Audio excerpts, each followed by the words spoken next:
com um propósito claro e inegociável de conectar o homem a Deus, criando uma rotina espiritual que fortalece a fé, molda o caráter do homem esta- e estabelece homens firmes, guiados pela lei moral de Deus. A lei moral de Deus é a nossa referência, é a nossa baia, é o nosso baluarte, é o nosso caminho, é a nossa pedra angular. Tudo é sobre ele, tudo é sobre Jesus que tratamos. Meu nome é Juvencio Salles, sou casado com a Brena, a Leoa, pai da Sofia, a filha do Milagre, pai da Sara, a filha da Promessa. Somos da Comunidade das Nações, mas não carregamos aqui uma bandeira de igreja. Inclusive, estamos fazendo um censo de novo. Quem já preencheu, não precisa preencher o formulário. Vai no grupo do WhatsApp e preenche lá o formulário. 30 segundos você preenche. O último censo, nós estávamos com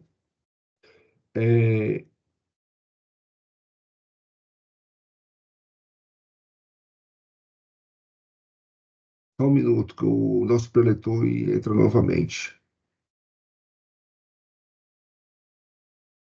Feche todas as janelas.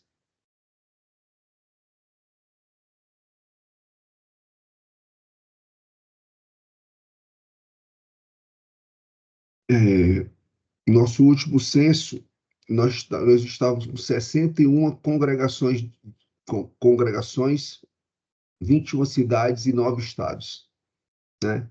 Eu espero que esse número aí tenha aumentado.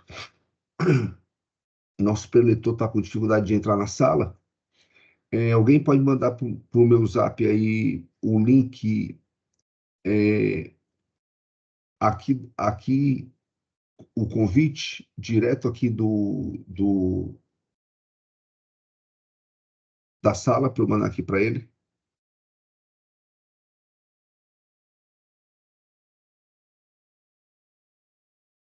Eu mandei, Juvencio. Copiar, deixa eu mandar aqui para ele de novo.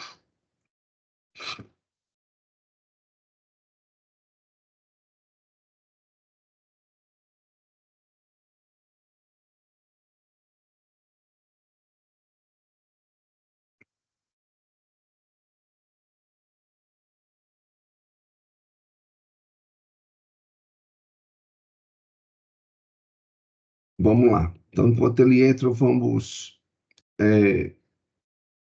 contar essas boas novas. Então, a gente tem esse formulário, né, só para a gente identificar a origem desse grupo que todas as manhãs estão aqui, né?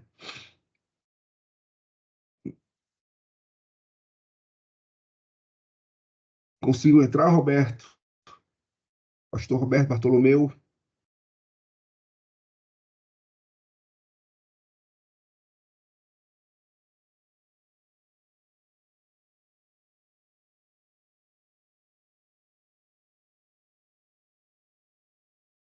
Ligar aqui para ele.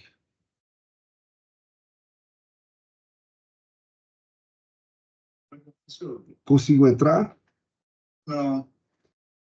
Fecha todas as janelas que você, de tentativas e você vai conseguir entrar, tá? Vai, link da reunião. Link da reunião. Vou tentar de novo. Tá. Às vezes só dá certo quando reinicia o celular, Oi. viu? É mesmo? Às Não, vezes só dá então, certo quando reinicia o celular dele. então vamos lá. É,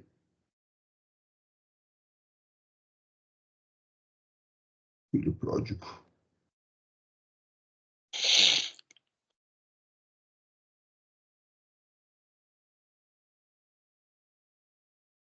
Então vamos lá, meus amigos. Se ele conseguir entrar na sala, vocês me avisam que eu estou abrindo aqui Lucas 15, 11. Nós não passamos em branco. Lucas 15, 11. Mateus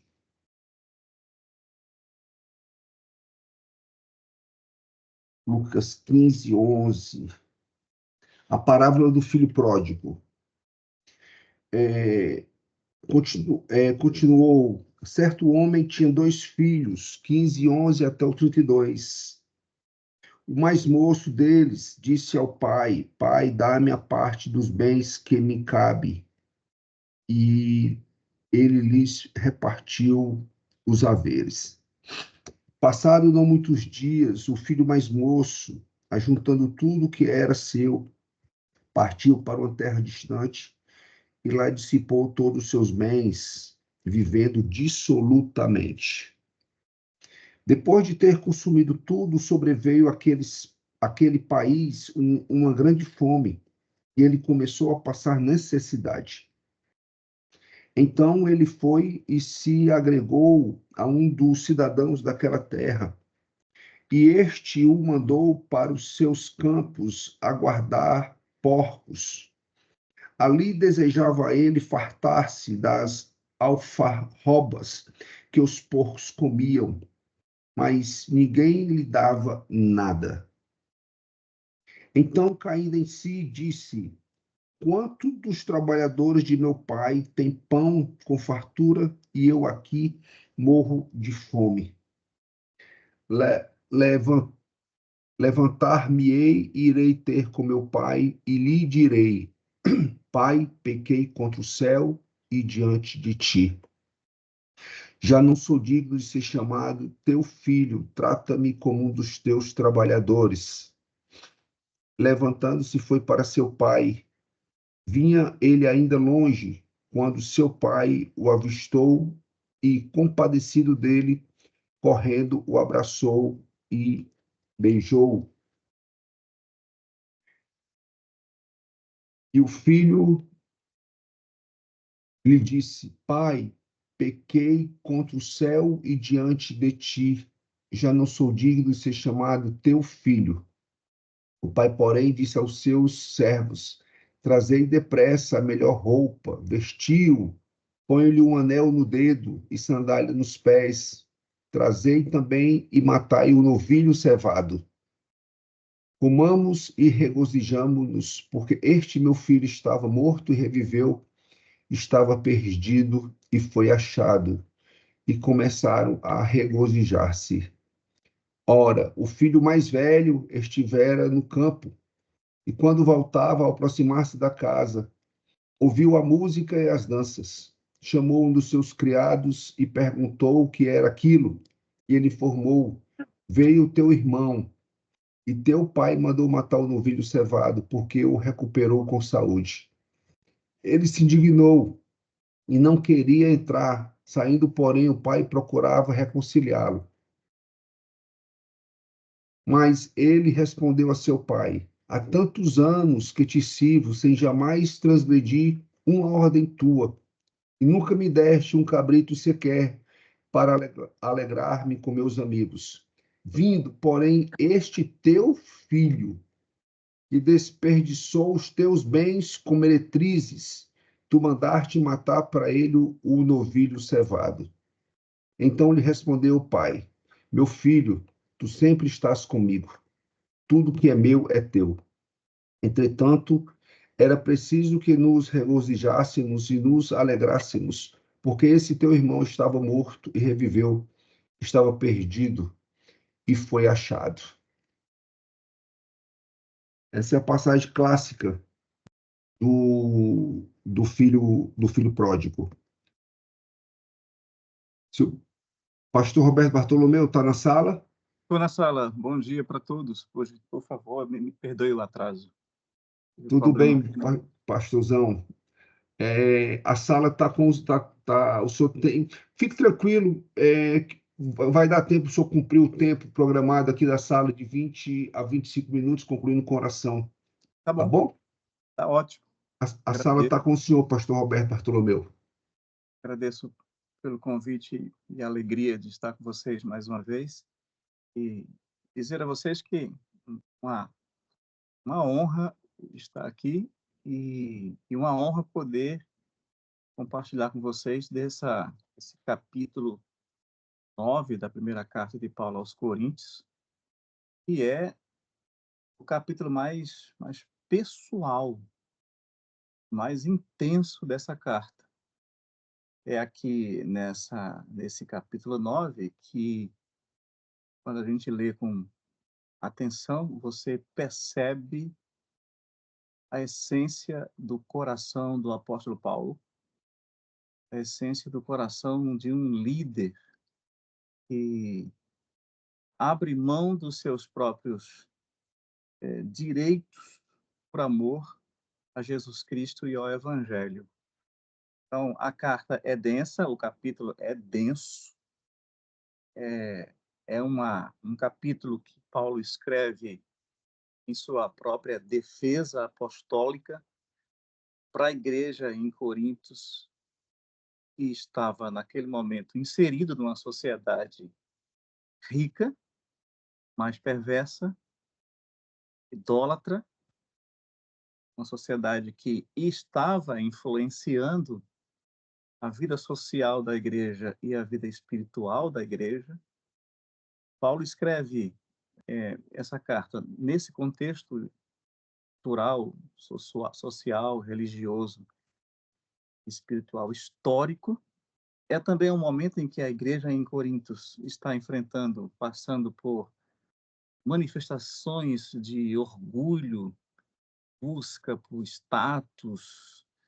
Havia muitos debates filosóficos dentro da igreja e já consequência dessa influência que a sociedade da cidade já exercia sobre a igreja, e havia muita gente disputando, né, internamente posições e privilégios, e outros que duvidavam da veracidade, da autenticidade do apostolado de Paulo. Então, em resumo, esse é o contexto da carta e, de uma maneira muito específica, esta é a razão pela qual Paulo, nesse capítulo 9, ele abre esse capítulo falando a respeito da autenticidade do seu chamado apostólico,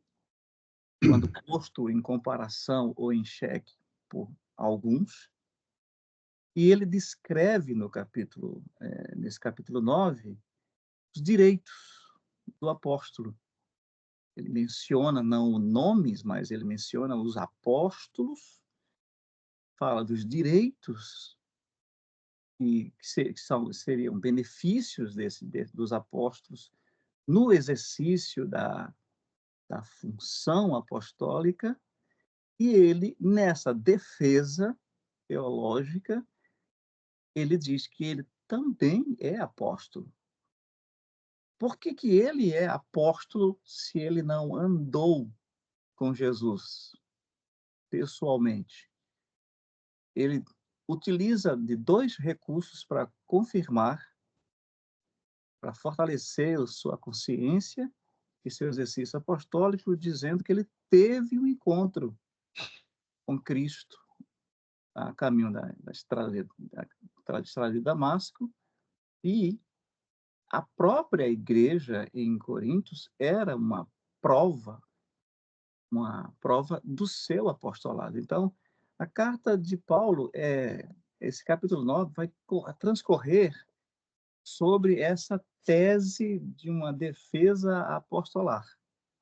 Por isso que eu disse que ela era um pouco densa, porque quando você olha, por exemplo, para os versos do capítulo 9, versos de 1 a 3, ele está fazendo essa defesa nesses 3 versos, e ele lembra à igreja que ele tem e está andando com Cristo, e que essa defesa não é uma busca por justificação ou autojustificação, mas é uma afirmação consciente de quem está vivendo na prática o seu chamado apostólico.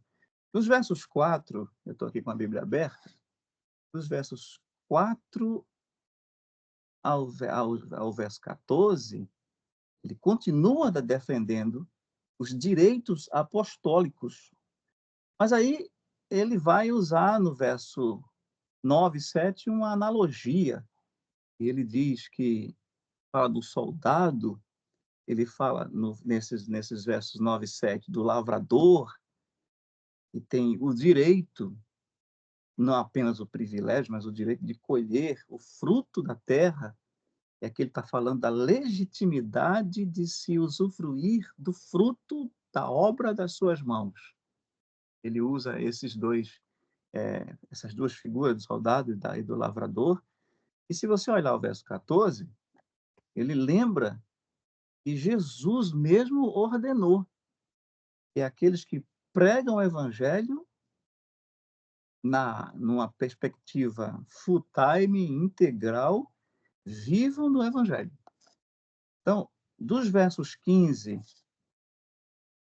do verso 15 ao verso 18, depois de afirmar a legitimidade do direito do apóstolo viver do evangelho, uma vez que se dedicou a viver para o evangelho, numa perspectiva de um chamado apostólico, Paulo, aqui do verso 15 ao 18, ele abre mão desse direito e opta pelo sacrifício, não para ser melhor, mas apenas como uma escolha que ele faz para evitar escândalos e não despertar no seu coração ambições que possam ir além do próprio chamado, da própria missão.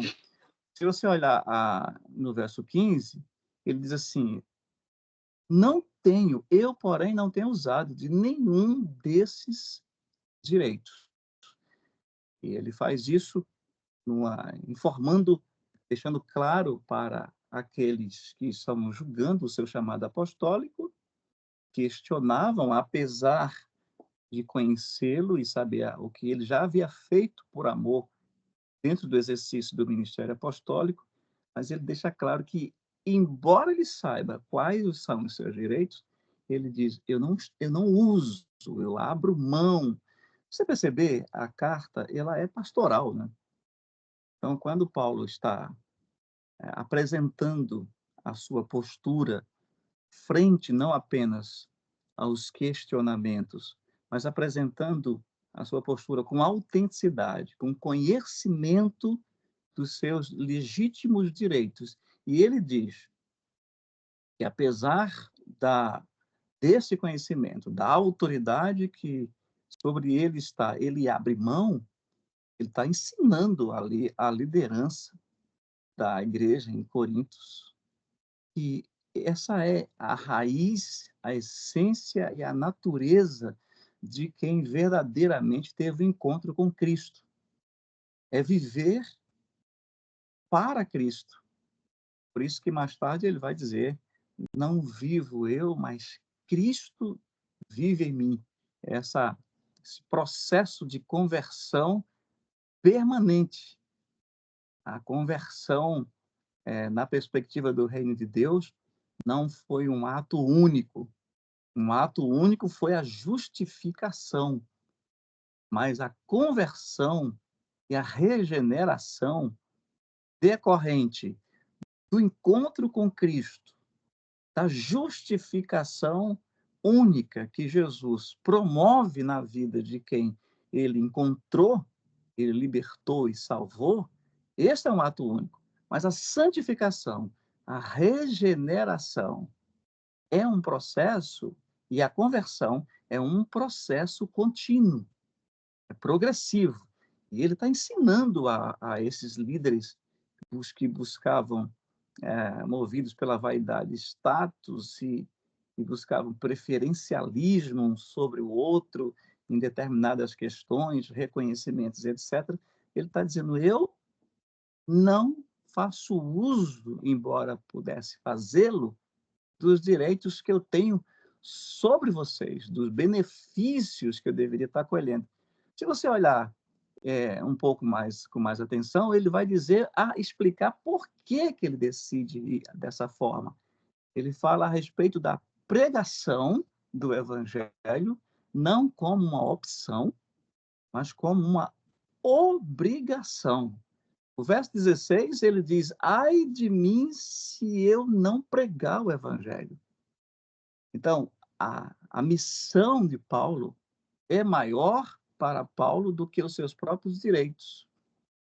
E para evitar escândalos e desconfortos naquele ambiente, ele se posiciona de uma maneira inspiradora para a igreja, pedagógica para a igreja. No verso 19, ele continua explicando a razão dessa defesa, né, porque ele não está pondo em dúvida o seu próprio chamado apostólico, e muito menos não está se justificando diante daquele povo, que era um público, dentre eles, composto por filósofos e homens de nível de intelectualidade elevada.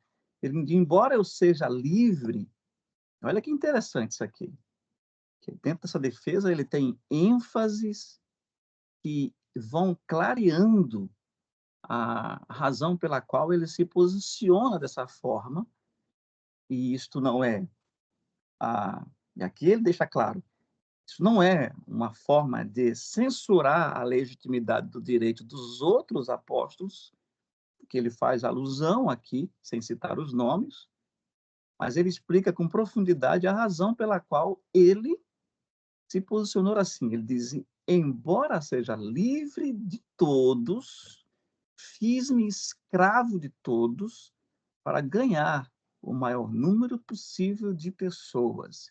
E conclui: tornei-me tudo para todos, para de alguma forma salvar alguns. Está lá no verso 22 do capítulo que estamos lendo.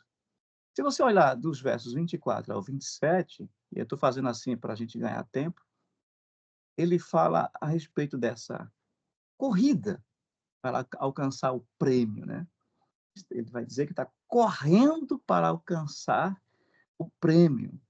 E ele vai usar aqui, então, a metáfora do atleta, do atletismo, que era uma linguagem extremamente familiar na cidade de Corinto, já vista existir na cidade, naquela ocasião, muitos jogos,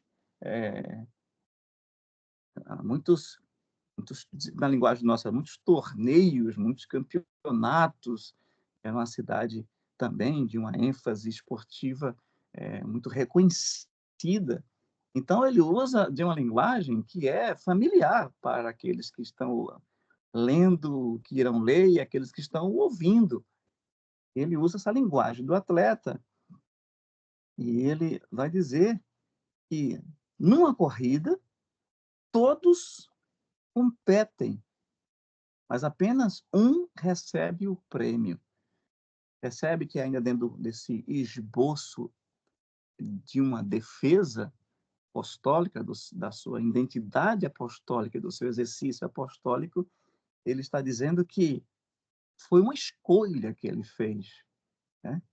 Foi uma escolha que ele fez. Estão todos exercendo o apostolado, mas na cabeça de Paulo, na mentalidade de Paulo, um homem que teve uma experiência profunda, impactante, arrebatadora com Jesus, ele opta em não exercer, e não que, se ele recebesse da igreja os benefícios legítimos decorrentes do seu apostolado, dentro do contexto integral que ele vivia, não que isso fosse denegrisse ou comprometesse as suas motivações, mas ele escolhe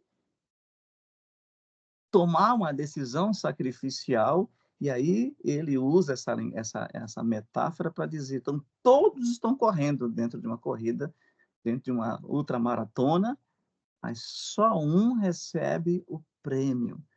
Verso 24, ele diz: corram de tal maneira que alcance o prêmio. Ele está falando de uma recompensa, não material, mas uma recompensa eterna. É isso que ele está falando aqui na sua carta, nesse capítulo 9, explicando à igreja que ele sabe, reconhece a existência legítima das recompensas, mas ele, Paulo, optou em trabalhar por uma recompensa eterna.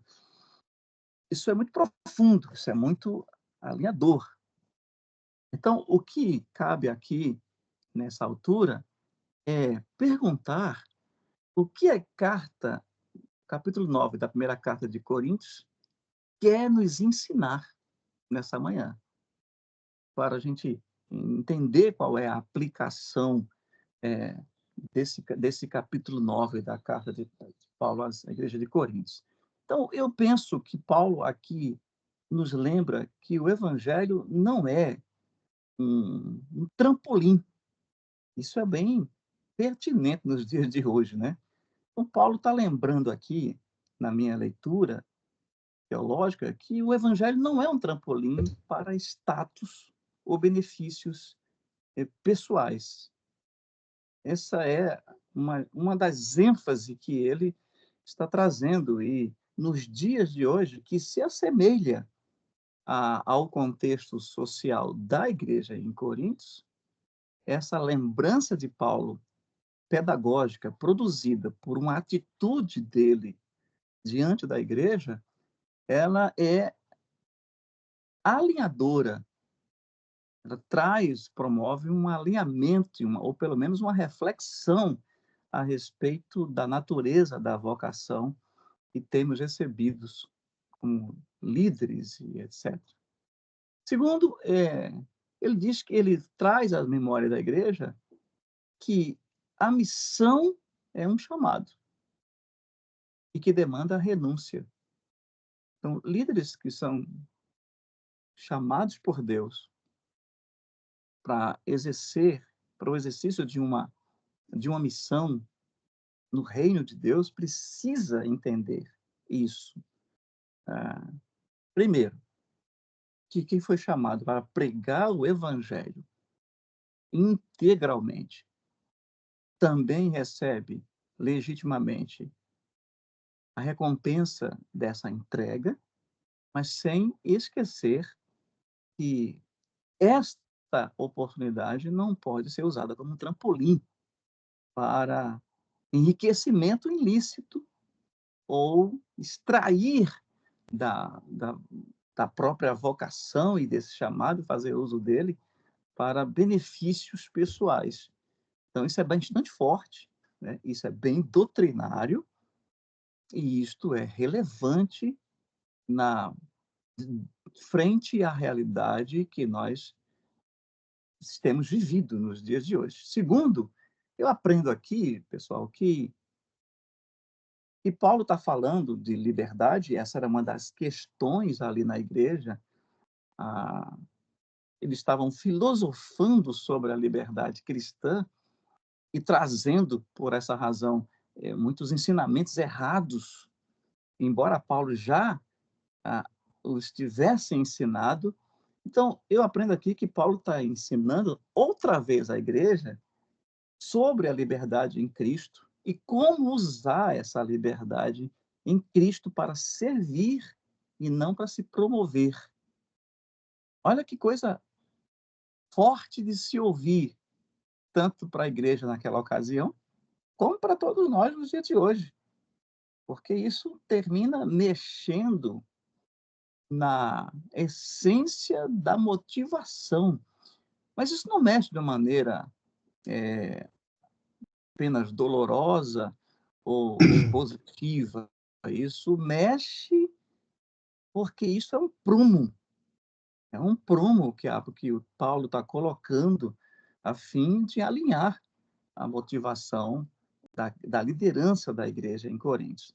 Então, o uso da liberdade para Paulo não pode ser usado para outro fim senão servir a igreja. Jamais para extrair algo que o autopromova.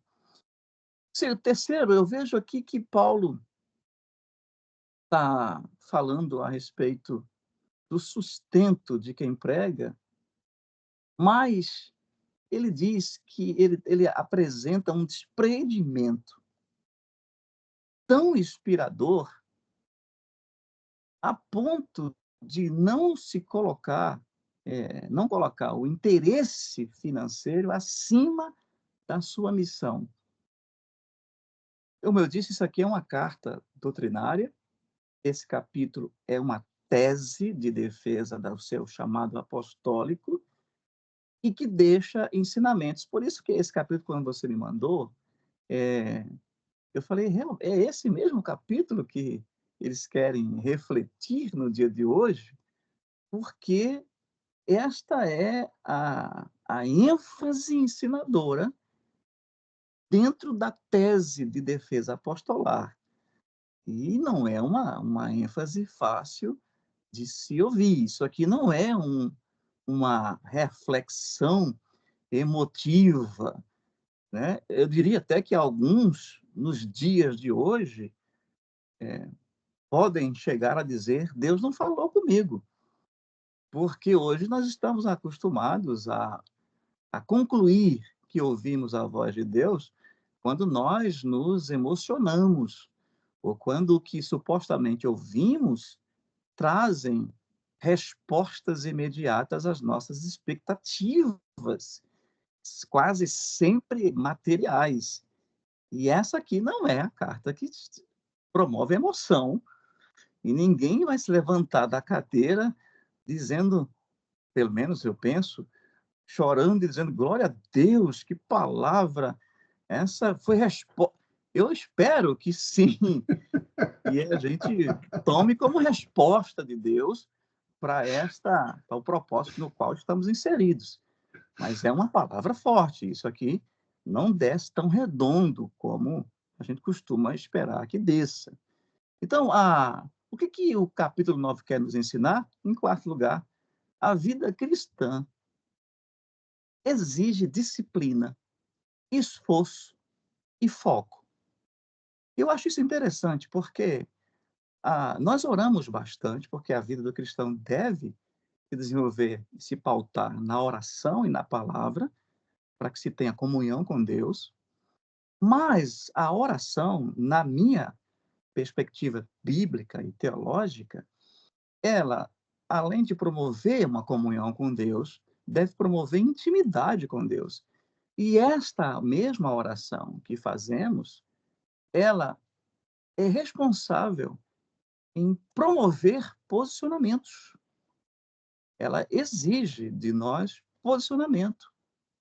Ela promove um entendimento, que à medida que você se aproxima de Deus, você recebe entendimento, depois conhecimento, e o entendimento e o conhecimento não se traduz em informações, mas em posições. Com entendimento e conhecimento, você deve se posicionar para viver à luz daquilo que está recebendo da vida pessoal, particular e secreta com Deus. Então, exige disciplina. E disciplina é uma coisa que quem passou pelo serviço militar entende perfeitamente. Os legendários entendem perfeitamente sobre disciplina. Exige esforço. Olha como é que Paulo coloca isso para a igreja. Não basta saber, é preciso se autodisciplinar, é preciso se esforçar. Aliás, a Bíblia diz que a salvação é tomada à força. Não que tenha que se fazer alguma coisa para ser salvo, porque você foi justificado por Jesus Cristo, o único mediador entre Deus e os homens, mas o desenvolvimento da salvação acontece pelo esforço, pela disciplina e pelo foco. É o quanto você quer este prêmio que Paulo, em nome dele, abre mão. Certo? Eu não posso, então, diante disso, viver de uma forma displicente, espiritualmente falando. Displicente. Por exemplo, vou exemplificar de maneira bem prática, né? Estamos aqui diante de de uma realidade das redes sociais, onde o pecado bate à porta a qualquer hora, a qualquer momento, né? E que a coisa mais fácil hoje é se distrair e perder o temor. Se você não estiver, como diz Paulo, atento, ciente da realidade que lhe cerca e ciente do propósito que Deus te fez saber, se você não estiver atento, não estiver posicionado, mas é muito fácil se distrair e perder o rumo. É por esta razão que Paulo está dizendo: eu estou abrindo mão do direito, não porque eu não precise desse direito e não porque eu não saiba quais direitos eu tenho como apóstolo entre vocês, mas é porque eu conheço a realidade escandalosa nesta cidade. Como vocês deturparam a legitimidade do direito apostolar e por isso estão me questionando o meu ministério apostólico. Então, ele abre mão disso, e é sacrificial para ele, por amor ao evangelho. Percebe que ele não pega essa tese e dá na cara desses que estão questionando, ele não faz uma autojustificativa, ele continua posicionado em amor, em temor e amor por aqueles que estavam questionando a ele. Sim. Note você que ele não faz uma defesa jurídica do seu chamado, mas ele faz uma defesa teológica. Então, eu entendo que o capítulo 9 de 1 Coríntios também me ensina a ter um alvo bem definido e que este alvo deve glorificar a Deus e alcançar pessoas. Isso é muito interessante, pessoal, porque aqui tem Amém. só líderes nessa sala, né? E nós somos, muitas vezes, levados, quando provocados, quando questionados, né? O nosso senso de integridade, ainda que seja legítima e verdadeira, nós costumamos, na emoção, na alma, diante de um questionamento ou provocação, reagirmos em autodefesa. E se você perceber, Paulo não está fazendo isso. Ele está defendendo o seu apostolado, mas ele não está usando essa defesa como uma arma para se auto-justificar. Ele está, enquanto defende, ele está ensinando aos líderes daquela igreja e não se permitiu ser ofendido pelas ofensas. Isso é um paradoxo, é meu paradoxal, porque ofensa, para mim, só me ofende quando eu recebo, quando eu acolho. Se você me ofender ou me provocar, se eu não receber, a ofensa e a provocação é só sua. Então, Paulo é um cara que me ensina também a saber lidar com a ofensa, a provocação e a rejeição. Um homem que foi talhado nesse ambiente, né? Se você ler Atos 16, ele estava iniciando a fundação da igreja em Filipos, da carta que temos aos Filipenses, e naquela ocasião ele é injustamente castigado, preso, lançado no cárcere. Você percebe que ele não ergue a voz para Deus e dizer assim: por que, Deus?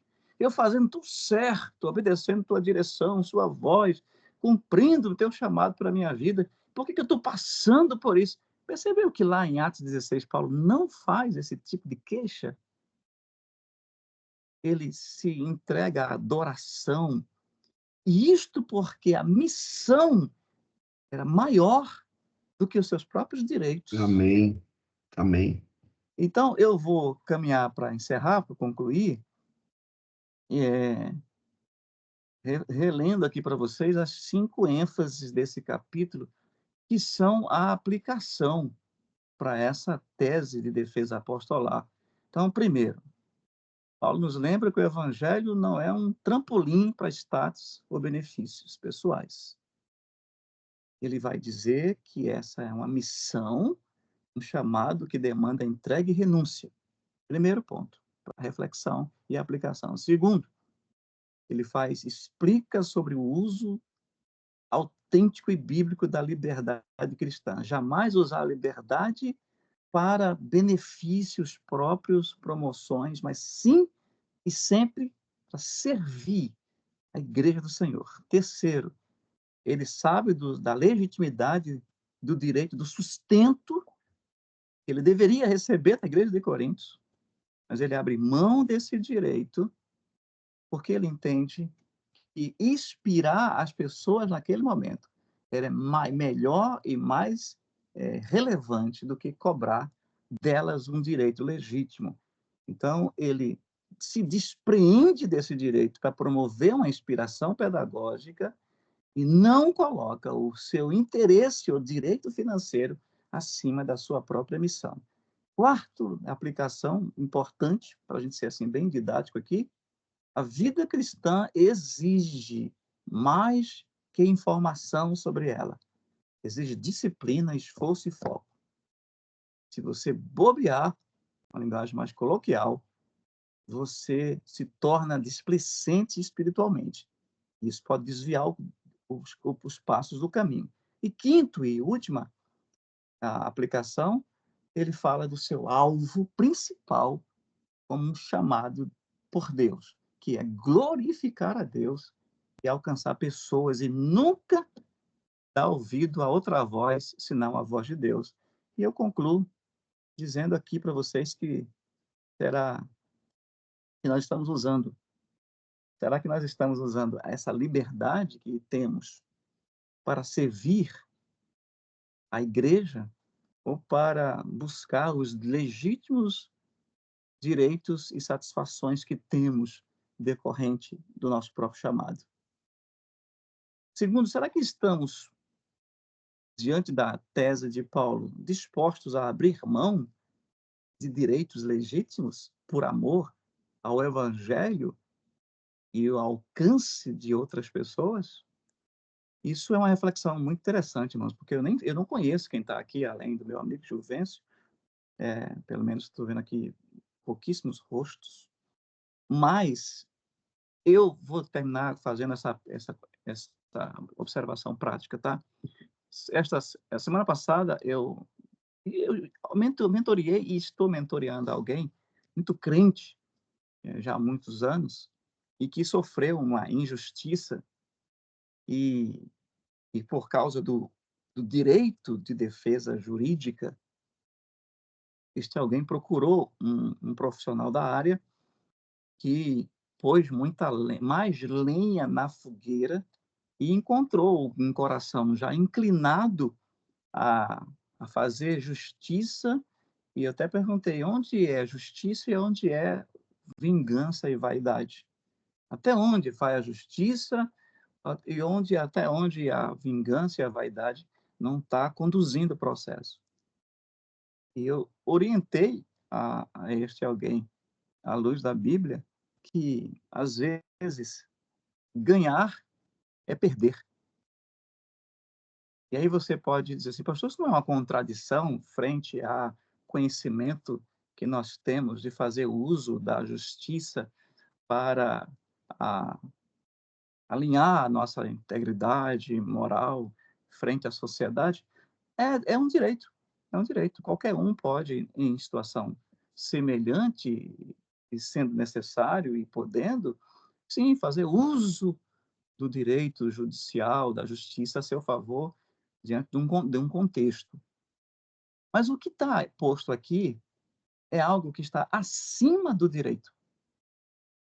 É um interesse acima do interesse pessoal. Parece que Paulo está fazendo aqui uma reflexão sobre, naquela ocasião, quais os desfechos, as consequências, se ele se posicionasse no sentido de cobrar ou censurar os seus direitos, ou a negação dos seus direitos. Se Paulo se posiciona de outra forma, ela seria legítimo, como ele justifica isso na tese, mas as consequências disso?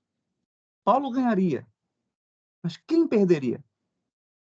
Porque é muito importante a gente se perguntar, na busca pela vitória, quem vence quando eu venço? Ou Uau. quem perde quando eu venço? Quem ganha quando eu ganho? Porque se quando eu venço legitimamente, como está posto na tese, por isso que eu disse que é uma tese densa e que requer mais atenção e cuidado. Mas quando eu venço legitimamente, quem vence comigo? O reino vence comigo? Ou eu venço, bato no peito e percebo que a minha vitória trouxe derrota para o reino, Uau.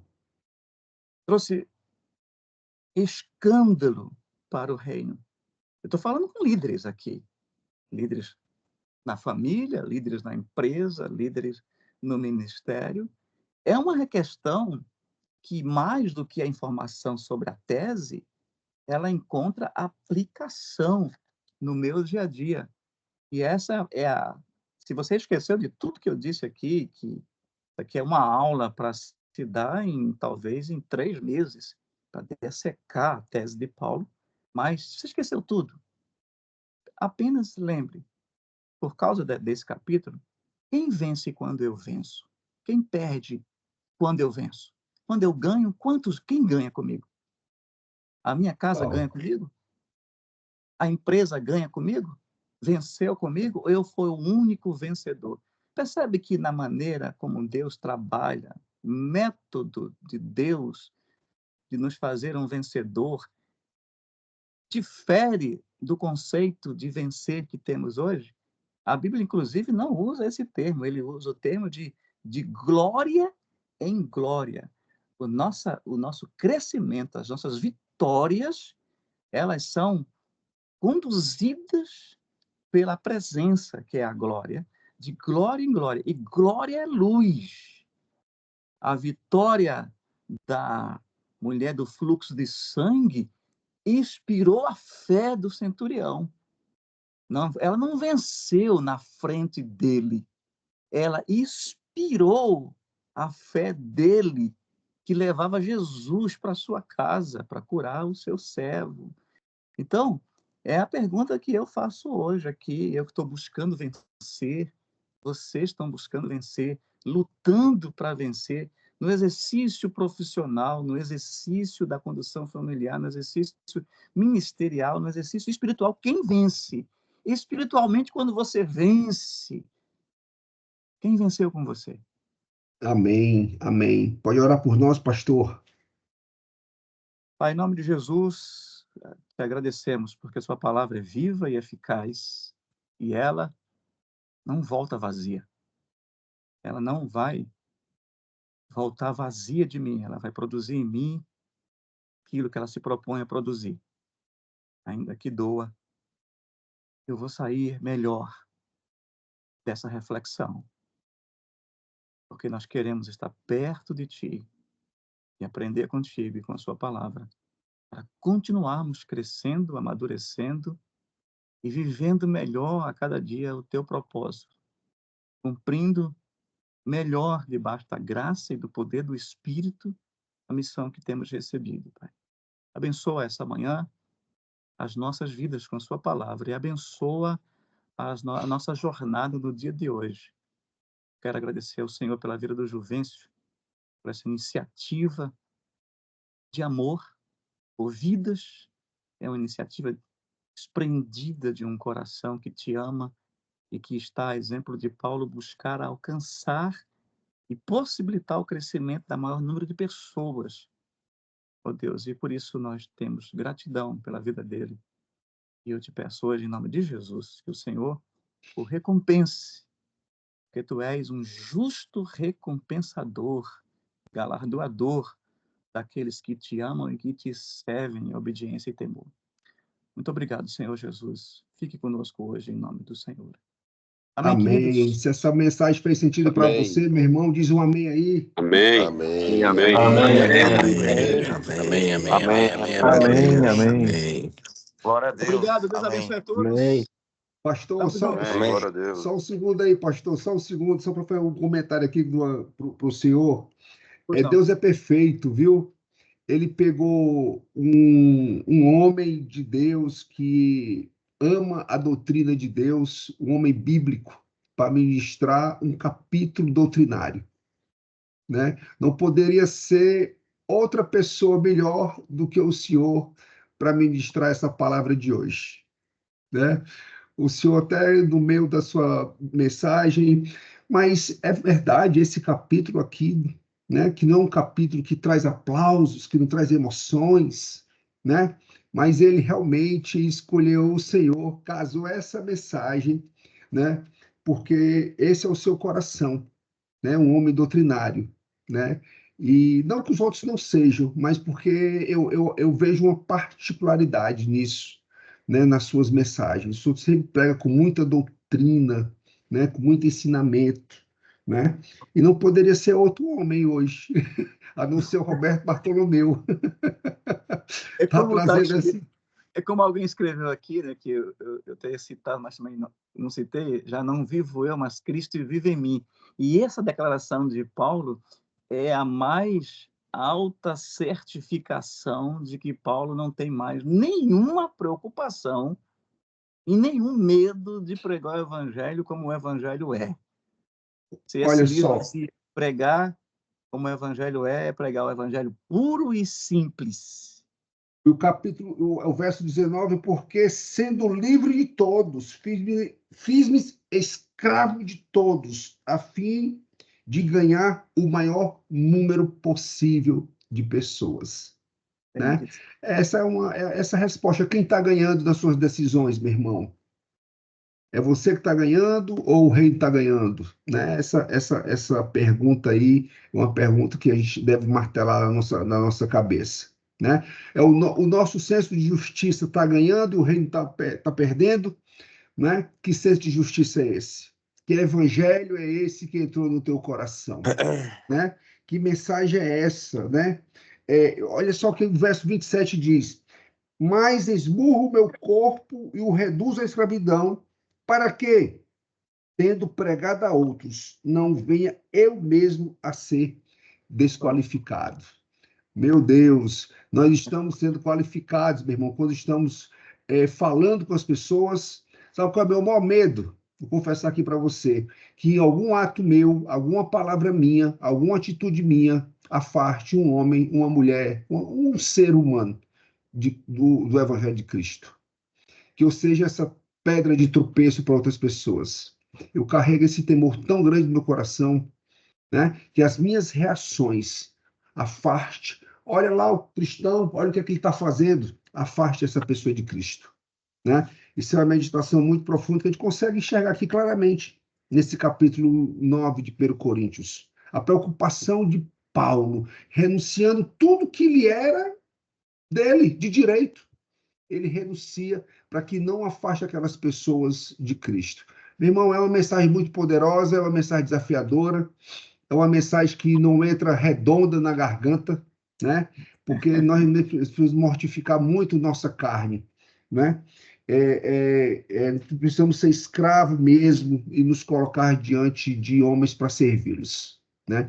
Pastorzão, muito obrigado pela palavra, muito obrigado pela mensagem. Meu irmão, devido ao tempo, né? Amanhã nos encontramos, foi bênção demais a mensagem, e eu espero que nasça algo dentro do teu coração, né? E que você possa viver essa verdade que Paulo revelou e nos foi traga hoje pelo pastor Roberto Bartolomeu. Beijão no teu coração e nos encontramos amanhã. Beijão, meus amigos. Abraço, meu irmão. Bom dia. Amém.